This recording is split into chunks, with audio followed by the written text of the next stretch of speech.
श्री स्वामी समर्थ. जय जय स्वामी समर्थ.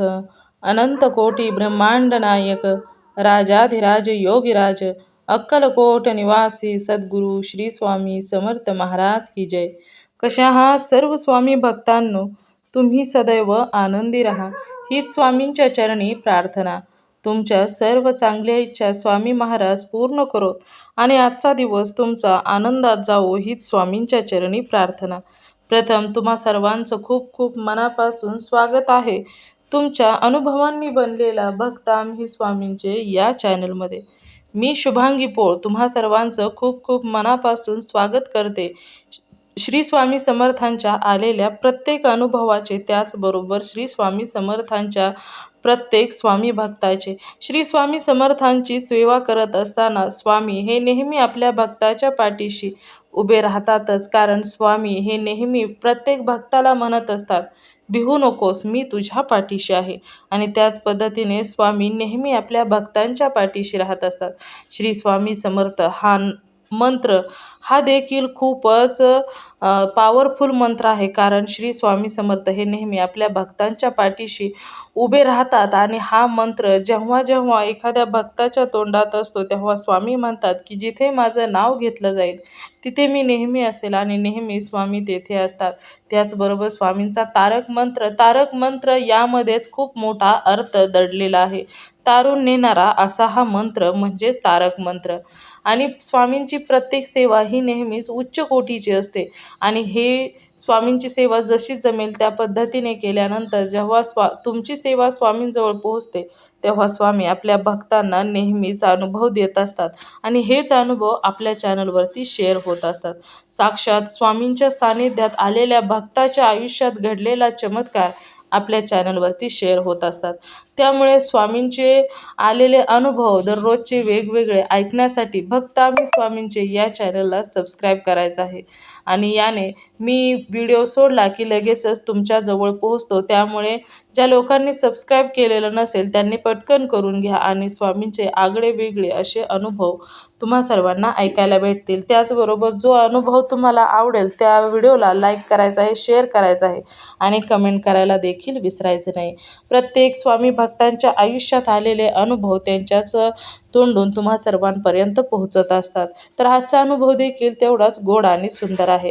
आजचा अनुभव एका सुंदर अशा स्वामी भक्त ताईंचा आहे आणि त्या ताईंचा अनुभव आज आपण स्वतः ऐकणार आहोत. तर आजचा त्या ताईंचा जो अनुभव आहे, चला तर त्या ताई सांगायला सुरुवात करतात. श्री स्वामी समर्थ सर्वांना. माझे नाव स्नेहल. मी खूप वर्षापासून स्वामींची भक्ती करते. स्वामींचं जसं जमेल त्या पद्धतीने सेवा करत असते. श्री स्वामी समर्थ हा मंत्र जप, त्याचबरोबर श्री स्वामी समर्थांचा तारक मंत्र. मला ना खरं सांगायचं झालं तर तारक मंत्र हा खूप आवडतो. स्वामींचा तारक मंत्र म्हटलं की एक वेगळ्याच प्रकारचं समाधान मला वाटते. त्यामुळे मला जर स्वामींच्या सेवेपैकी तारक मंत्र हा खूपच जवळचा वाटतो. त्यामुळे मी सतत तारक मंत्र लावते आणि नामस्मरण देखील करत असते. परंतु माझी एक सवय होती, ती म्हणजे झोपताना तारक मंत्र लावायचं आणि झोपी जायचं. दररोजची हीच सवय होती. आणि मला नवीन रूम पाहिजे होती. त्यासाठी मी इकडे तिकडे शोधत होते. परंतु माझं बजेट देखील खूपच कमी होतं आणि त्याचबरोबर मला रूम माझ्या बजेटप्रमाणेच पाहिजे होती. जिकडे विचारेल तिकडे भाडे हे खूप जास्त सांगत होते. त्यामुळे राहण्यासाठी जी रूम मला हवी होती ती माझ्या बजेटमध्ये बसत नव्हती. आणि स्वामींची भक्ती करायचं जर झालं तर मला जमेल त्या पद्धतीनेच करत होती. परंतु तारक मंत्र माझा खूपच प्रिय असल्यामुळे मला खूप मनापासून तो आवडायचा. त्यामुळे सतत माझ्या मनात आणि तोंडात आणि सतत तारक मंत्र हे मी म्हणत असायचे. त्याचबरोबर रूमसाठी देखील इकडे तिकडे शोधाशोध चाललेली होती. परंतु माझ्या बजेटप्रमाणे मला कोठेही रूम भेटत नव्हती. आणि त्याचमध्ये असे काही दिवस गेल्यानंतर मला काही करून रूम पाहिजे होती. त्यावेळेस अचानकच माझ्या बजेटमध्ये बसेल अशा प्रकारची एक रूम मला सांगण्यात आली. आणि ती रूम असं म्हणजे जिथं खूप काही घरं वगैरे असतात तर अशा ठिकाणी नव्हती. जरा थोडीशी जुनाट घर होतं आणि त्या घरामध्ये ती रूम होती. पण जो मालक होता तर त्या मालकाने सांगितलं की याचे खोली भाडे हे खूप कमी आहे, म्हणजे तुम्हाला परवडेल अशा पद्धतीचं आहे. मग त्यानंतर म्हटलं की चला बरं झालं की आपल्याला परवडेल या पद्धतीने रूम भेटली. परंतु जेव्हा मी त्या रूममध्ये गेले तर त्यावेळेस जरा वेगळंसंच मला त्या रूममध्ये वाटलं. मग म्हटलं की चला आपण ही रूम खूप दिवस झालं बंद असल्यामुळे कदाचित असं झालं असेल, म्हणजे स्वच्छता वगैरे झाली नसल्यामुळे. तर त्यानंतर मी माझे सामान जे होतं ते सर्व काही घेऊन दुसऱ्याच दिवशी त्या रूममध्ये शिफ्ट झाले. शिफ्ट झाल्यानंतर माझा जो स्वामींचा फोटो होता ते देखील भिंतीला लावला. माझे जे आवराआवर होती ते घर पूर्ण स्वच्छ केलं आणि मग माझं सामान देखील लावलं. जिथल्या तिथं जिथं पाहिजे होती त्या वस्तू मी तिथं मांडल्या आणि त्यानंतर स्वामींचा फोटो जसा मी झोपते त्याच्यासमोरच फोटो माझ्या स्वामींचा लावलेला होता.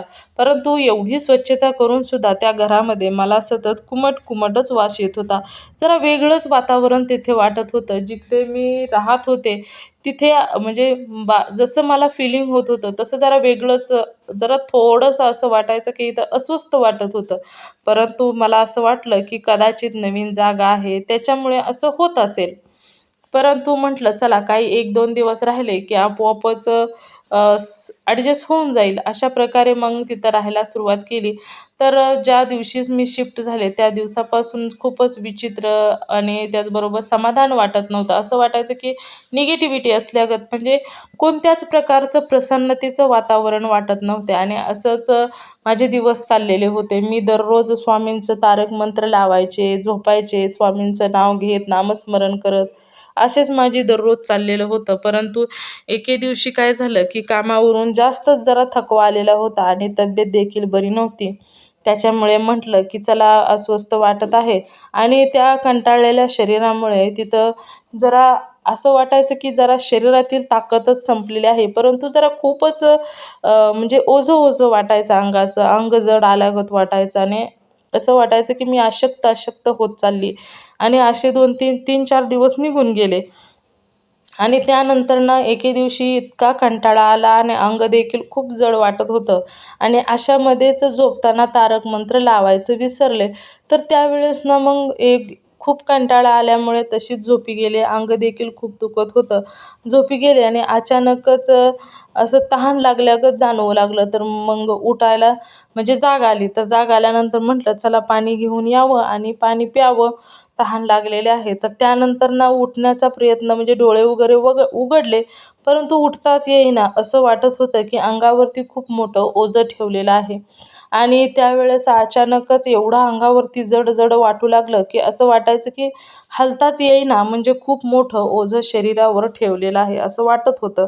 आणि त्यानंतर ना अचानकच असं झालं की डोळे उघडल्यानंतर समोर असा पूर्ण असा एक काळा धूर कसा असतो त्या पद्धतीचा आकार समोर दिसत होता. पूर्ण काळोखा आणि तो आकार असा म्हणजे एक धूर असतो त्या पद्धतीचा आकार दिसत होता आणि अचानकच त्या धुराने जसं की सावली असते त्या सावलीचा आकार धरायला सुरुवात झाली आणि तो धूर पूर्ण सावलीच्या आकारामध्ये बनला. आणि त्यानंतर ना तो सावलीची, जशी आपण चालल्यानंतर सावलीची हालचाल होते तर त्या पद्धतीनेच त्या सावलीची हालचाल व्हायला सुरुवात झाली.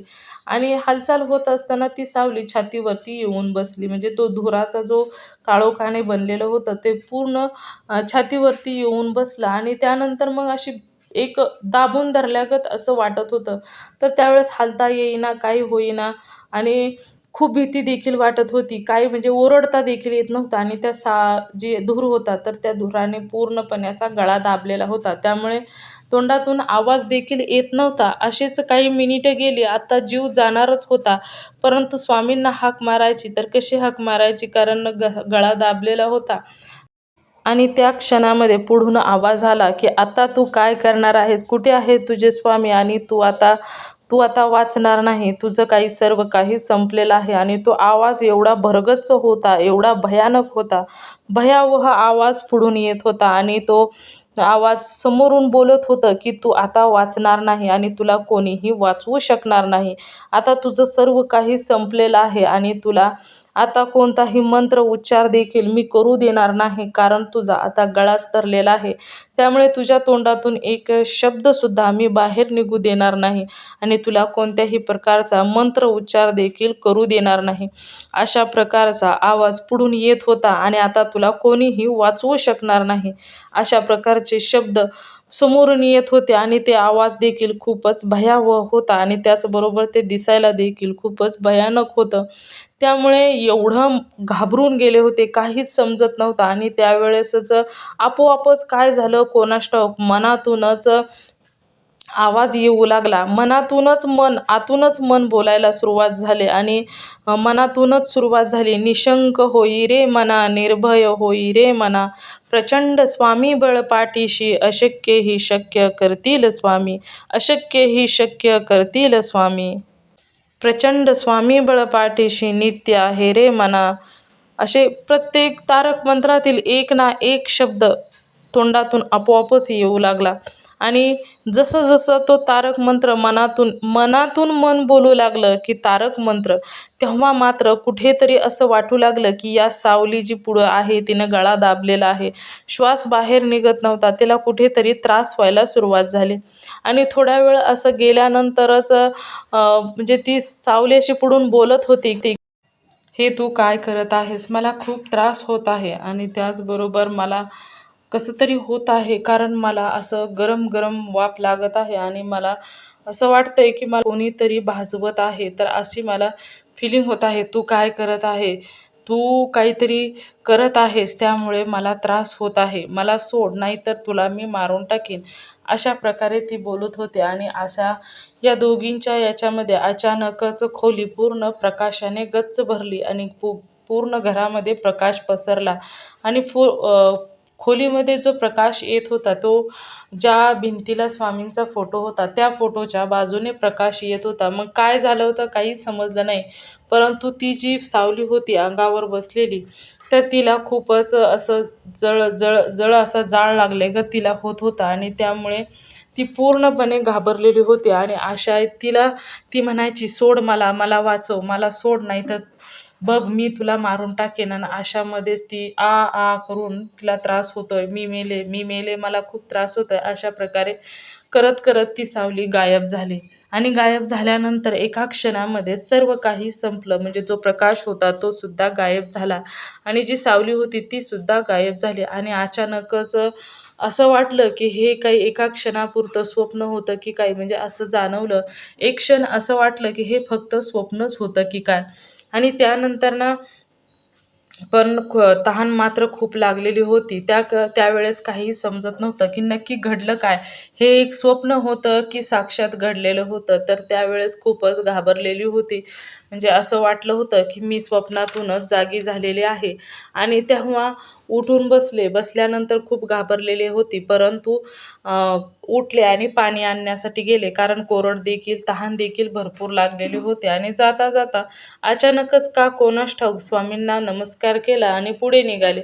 आणि पुढे गेल्यानंतर आरशामध्ये मी माझा चेहरा पाहिला, तर त्यावेळेस ना माझ्या जो गळा होता त्या गळ्यावरती लाल रंगाच्या रेषा उठलेल्या होत्या. म्हणजे गळ्यातून असं जसं एखाद्याने फटके लावल्यानंतर काळं निळं अंग होत असतं किंवा लाल होत असतं, तर अशा प्रकारे गळ्यावरती रेषा पडलेल्या दिसत होत्या. तर त्यावेळेस हे तरी स्वप्न असू शकत नाही, कारण हे साक्षात गळ्यावरती दिसत होतं. त्यामुळे खूपच भीती वाटली, की त्यावेळेस लक्षात आलं की हे स्वप्न नसून हे साक्षात घडलेलं होतं. जे काही अनुभवलेलं होतं तर ते साक्षात घडलेलं असल्यामुळे खूपच घाबरून गेले. परंतु त्यावेळेस ना एवढी भीती वाटत होती, परंतु स्वामींनी मला वाचवलेलं होतं. आणि त्याचबरोबर हे देखील आश्चर्य होतं की जो मोबाईल झोपताना लावलेला नव्हता तारक मंत्र, तर त्याच्यावरती तारक मंत्र हा आपोआपच चालू झालेला होता. मोबाईलवरती मोठमोठ्याने स्पीकर ऑन करून तारक मंत्र चालू झालेला होता. आणि त्यावेळेस असं वाटलं, त्या क्षणापुरतं असं वाटलं की दररोजच्या प्रमाणे तारक मंत्र लावलेला असेल, त्याच्यामुळे दुसरं काही मनात आलं नाही. आणि जेव्हा ती मोबाईलची स्क्रीन वर पाहिलं, तर तेव्हा तिच्यावरती लिहिलेलं होतं की भिवू नकोस, मी तुझ्या पाठीशी आहे, अशा प्रकारचं लिहिलेलं होतं. आणि त्यावेळेस एक असं वाटलं की दररोजच्या प्रमाणे मी जे दररोज तारक मंत्र लावते, तर ते नसून हे वेगळंच तारक मंत्र होतं. तर जे डाउनलोड केलेलं होतं ते नव्हतं, ते दुसरंच तारक मंत्र होतं आणि त्याच्यावरती लिहिलेलं होतं, "भिवू नकोस, मी तुझ्या पाठीशी आहे." आणि असं हे तारक मंत्र वेगळंच होतं. तर त्यावेळेस असं झालं, की म्हणजे असं वाटलं, की इथे दुसरं-तिसरं कोणी नसून साक्षात स्वामी आले होते आणि या खूप मोठ्या जीव घेण्या संकटातून साक्षात स्वामींनी वाचवलेलं होतं.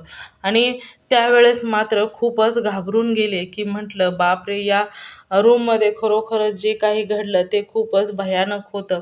दुसऱ्या दिवस जेव्हा उजडला ना, तेव्हा सर्व काही बोरा-बिस्तारा गुंडाळला आणि पटकन त्या रूममधून बाहेर निघाले.